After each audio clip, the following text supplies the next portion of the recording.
La Bible est un livre qui bouleverse et qui dérange. Il dérange de deux façons. Premièrement, à cause du surnaturel qu'on y retrouve. Juste prendre l'exemple de l'histoire de Moïse, la traversée de la mer Rouge, les 10 plaies d'Égypte.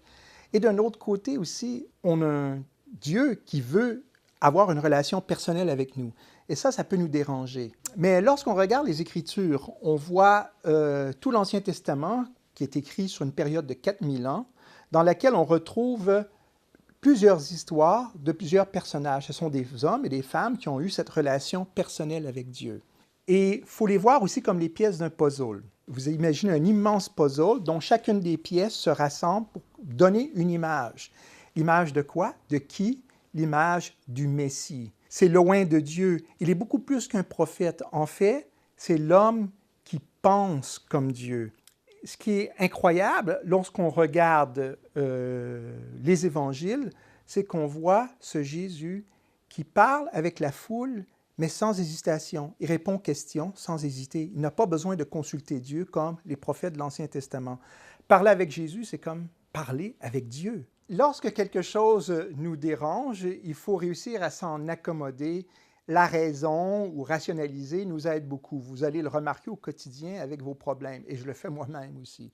Et la plupart des documentaires sur l'archéologie biblique ont cette tendance à vouloir minimiser les données historiques de la Bible ou essayer de la contredire. Je vais vous donner un exemple classique. On a le roi David, est très, très important. On ne retrouve aucun grand monument à son nom.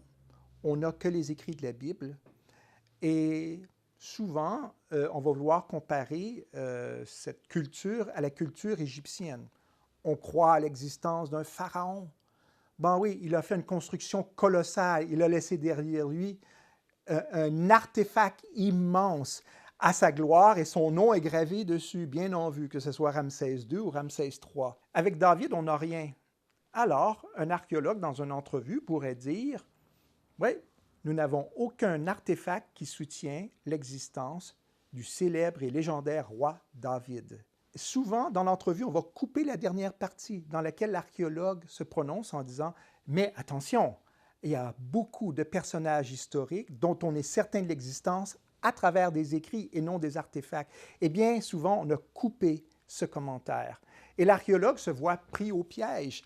On lui fait dire des choses qu'il n'a pas voulu dire. Et juste en passant, on a des artefacts de l'existence de David et d'une dynastie. La Bible parle de la maison de David pour parler de sa longue dynastie de rois.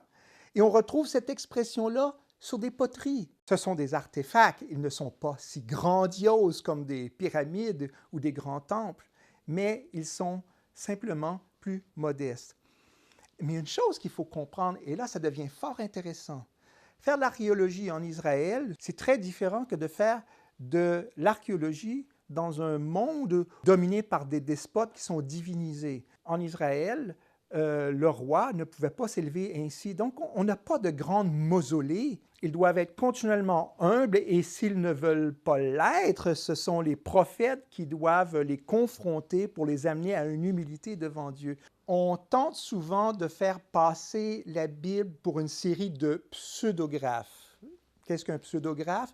Ce sont des pseudos, des faux écrits, qui sont écrits longtemps après l'événement, qui sont embellis, et bien souvent l'auteur, comme il n'a pas été témoin, il va mettre des anachronismes, des erreurs culturelles, des erreurs géographiques. Donc, on essaye de prendre la Bible au piège. Si on revient à David, c'est assez intéressant parce que la carrière de David commence quand il est tout jeune, il confronte Goliath, il est dans une région à la limite, à la frontière du pays des Philistins et celui d'Israël, dans une région qu'on pourrait appeler tout près de la ville de Shara-Maïm. Et c'est intéressant parce que là, il y a justement une forteresse qu'on appelle la forteresse d'Éla. On a un archéologue du nom de Joseph Garfinkel qui a creusé là depuis 2007 et qui s'aperçoit que toute l'histoire de ce conflit entre Israël et les Philistins, la région géographique, elle est bien démontrée par l'archéologie. Et justement, lorsqu'on fouille des villes de Philistins et des villes d'Israélites, il y a vraiment une distinction notoire. D'un côté, on mange du porc, du cochon, donc on va retrouver des squelettes, des ossements de cet animal. Et on va retrouver aussi des idoles, ce qu'on ne retrouve pas dans les villes israélites. Et tout colle, si on veut, ces villes avec ce contexte culturel. Il y a aussi un autre contexte qui est intéressant, ce sont lorsqu'il y a des batailles, où il y a des mouvements de nomades ou de masse ou de guerre, on retrouve dans ces histoires des données qui sont relatifs, si on veut, à ce qu'on appelle des toponymes. Topo, c'est-à-dire des sites, nymes, des noms. C'est-à-dire un toponyme, ça peut être une vallée, un ravin, une prairie, un plateau, ça peut être une ville, ça peut être un torrent, ça peut être une rivière. Et tous ces toponymes, lorsqu'on voit toutes ces histoires dans la Bible, elles collent parfaitement avec les toponymes, aussi les toponymes relatifs à l'époque, parce que les toponymes changent avec le temps. Un exemple que j'aime donner, c'est l'histoire d'Abraham. Vous savez qu'Abraham a quitté la Mésopotamie, sa ville natale était la ville de Our, et il a des troupeaux, il est nomade, donc il doit suivre le croissant fertile, c'est-à-dire monter vers le nord jusqu'à Charan, suivre les prairies, parce que pour redescendre jusqu'en Palestine, il faut faire un détour, parce qu'entre les deux, il y a le célèbre désert de Syrie. Et bien sûr, si quelqu'un aurait voulu écrire un pseudographe d'Abraham longtemps après, il n'aurait pas parlé de Our. On est au bronze ancien. Les gens après ne connaissaient à peine Our, mais ils connaissaient très bien Babylone. On aurait parlé de Babylone. Ils arrivent en terre de Canaan, en Palestine. Ils auraient parlé de Jérusalem. On ne parle pas de Jérusalem. Toutes les villes qui sont nommées, ce sont des villes très anciennes qui sont là au néolithique ou bronze ancien.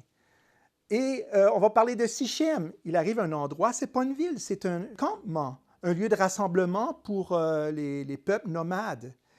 Quelques siècles après, au temps de Jacob, oui, la ville de Sichem est établie et elle s'installe, elle est construite. Et cela colle avec l'archéologie. Fort intéressant. Donc, on a de la difficulté à prendre la Bible en défaut en termes de toponymes et de sites géographiques et de contexte culturel. Il y a un autre phénomène qui est fort intéressant, c'est l'évolution de la langue hébraïque avec le temps. Vous savez qu'il y a des archéologues qui prétendent que la Bible a été compilée, écrite, inventée de toutes pièces il y a 500 ans avant Jésus-Christ, quand les Juifs étaient à Babylone en exil. Je m'excuse, mais les historiens linguistes ne peuvent pas adhérer à une telle théorie. Et souvent, les documentaires ne vont pas en parler. Pourquoi ils ne peuvent pas adhérer à une telle théorie? C'est tout simple. Parce que la langue hébraïque évolue. Et on le voit dans les textes. Lors de la période de Moïse en Égypte, il y a des mots égyptiens qui rentrent dans la langue hébreu. Moïse, c'est Mossa. Ramossa, Ramsès, ce sont des mots égyptiens. Même pour le nom de sa sœur, Myriam. Et après, tranquillement, la langue se transforme, elle inclut des mots nouveaux, des mots assyriens, des mots araméens, des mots perses aussi. Tout suit le cours de l'histoire ainsi que les toponymes et la géographie. La Bible a toujours été écrite pour chaque époque en son temps, rédigée peu de temps après l'événement. Formidable! Si la Bible est si véridique, comment elle a-t-elle pu être écrite? Et on arrive à la question, ceux qui la rédigeaient, comment ont-ils pu être fidèles? Par quelle méthode d'archivage? On peut-il être précis? Et aussi, comment ont-ils pu écrire dans l'adversité? Oui, parce qu'il y avait une grande adversité en Israël contre les prophètes, en raison de la rébellion naturelle dans l'homme et chez le peuple juif. Autour, on a des nations qui sont très différentes. Les souverains sont des despotes, ils sont considérés comme des dieux. En Israël, cette pensée est interdite, quoique souvent les gens sombraient dans cette tendance. Donc, les rois n'avaient pas le droit, comme on l'avait dit, de construire des grands mausolées à leur gloire. Les rois devaient obéir à Dieu et les rois étaient aussi mis à l'index par les prophètes qui connaissaient la loi, qui connaissaient les écrits précédents et qui devaient confronter continuellement le peuple juif de leur déviation vers l'idolâtrie et aussi de ces dirigeants qui parfois tombaient dans ces formes d'idolâtrie. Je vous donne un exemple d'une abomination, c'est le culte à Moloch. dans laquelle les gens offraient leurs propres enfants en les faisant passer par le feu. Donc, Israël devait être différent des autres peuples. Et il y avait cette confrontation continuelle. Vous connaissez l'histoire de David, ce roi légendaire. Eh bien, un jour, Nathan, le prophète, va devoir le confronter pour dévoiler un de ses méfaits. Heureusement pour David, il s'humilie devant Dieu et le reconnaît. Et justement, le rôle des prophètes est de dévoiler ce qui est caché. Ce qu'il faut comprendre, c'est que la vraie foi est comme une expérience, semblable à une expérience scientifique. Alors, dans une expérience scientifique, comme celle des premiers microscopes, on rentre dans un laboratoire pour découvrir un monde microscopique qui ne nous était pas accessible avant sans cet instrument ou sans le laboratoire. Et là, tout d'un coup, on s'aperçoit qu'il y a des implications aussi. On développe davantage les vaccins, on peut développer la pasteurisation, trouver des méthodes justement pour l'aseptisation, et ça va avoir une conséquence incroyable même au niveau mondial. Mais vous savez que si on remonte au milieu du 17e siècle, je peux inviter quelqu'un à rentrer dans un laboratoire et à regarder dans un microscope. Il peut refuser de vouloir faire l'expérience et de dire « je ne veux pas regarder et je ne veux pas découvrir ce monde-là. Je n'y crois pas ». Avec Dieu, surtout avec Jésus, lorsqu'on arrive avec le Nouveau Testament, avec l'Évangile, il nous fait une invitation de rentrer dans son laboratoire et de constater. Souvent, quand le chaos s'installe dans la société, on voit apparaître des gouvernements despotes. Et ces gouvernements deviennent très punisseurs à tous ceux qui veulent s'opposer à leur pouvoir. Donc, on va avoir d'un autre côté le clan des punissables parce qu'on repère les coupables et on veut les condamner. Et on vous suggère qui sont les coupables. Vous n'avez pas à décider par vous-même. Et vous n'avez pas le choix. Vous ne pouvez pas rester neutre ou être en réflexion à savoir si c'est juste ou non. Je vous donne un exemple. On remonte dans les années 30 en Allemagne, sous le régime nazi, régime totalitaire. La Gestapo vient chez moi, me pose des questions sur mes voisins qui sont juifs.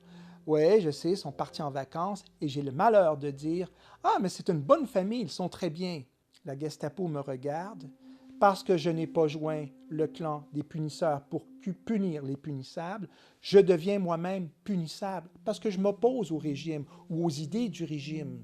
Et ce phénomène de punisseur-punissable s'installe dans les gouvernements despotes, dans le communisme. Il va s'installer aussi sous l'Inquisition au Moyen Âge. Et on va même le voir chez l'État islamique parce qu'on suggère à un jeune, regardez les coupables, on les a repérés. Tu vas être en minorité, bien sûr, tu es en France. Tu ne seras plus impunissable. Tu as juste à joindre le grand punisseur, Allah. Et en punissant au nom d'Allah, vous n'êtes certainement pas punissable et automatiquement, vous êtes justifié. Parce qu'il y a toujours ce phénomène de justification. On essaie de justifier en jugeant les autres. Les sociologues ne savent pas quoi faire avec ces jeunes. La réponse que je leur donnerais serait exactement la même réponse que je donnerais à un jeune de la jeunesse hitlérienne qui commence à juger autour de lui et qui veut punir dans son zèle. Je leur dirais, attention, le message de l'Évangile qui est donné à l'humanité, c'est le suivant. Dieu dit, vous êtes tous punissables. Mais je vous aime et je ne prends pas plaisir à punir, mais je vais punir que celui qui est pur, qui est parfait, qui pense comme moi, qui est l'ultime non punissable, c'est Jésus, le Fils de Dieu. Message incroyable. Et ce message a bouleversé les civilisations. Dans l'Évangile, Jésus est en interaction avec les chefs religieux de l'époque, qui, eux, sont les grands punisseurs. D'ailleurs, ils se font un rôle de se justifier en punissant les autres. Ils repèrent les punissables. Et Jésus est considéré comme un punissable. Pourquoi? Il parle ouvertement de sa relation avec Dieu. Il dit qu'il est fils de Dieu. Il parle de Dieu comme étant son Père et que les deux ont la même pensée.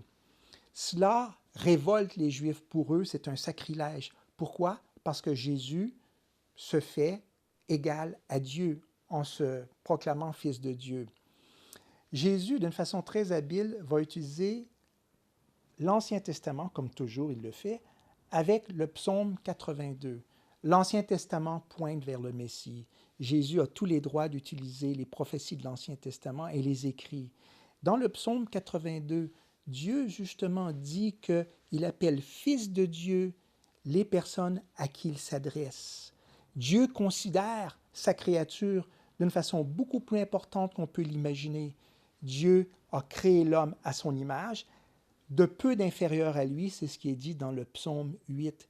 Mais Dieu, en même temps, respecte sa créature et veut cette relation personnelle avec l'humain, avec les hommes et les femmes qui le cherchent. Prenons l'exemple d'un jeune enfant. Vous avez un message important à lui passer, vous l'aimez, vous allez faire quoi? Vous allez vous accroupir à sa hauteur, à sa grandeur, pour être à la hauteur de ses yeux. Vous allez prendre un ton qui lui convient. Vous allez prendre des mots qui lui conviennent. Vous allez avoir un langage corporel qui lui convient. Vous allez mettre vos deux mains sur ses épaules en disant « j'ai quelque chose d'important à dire ». L'enfant va se sentir respecté.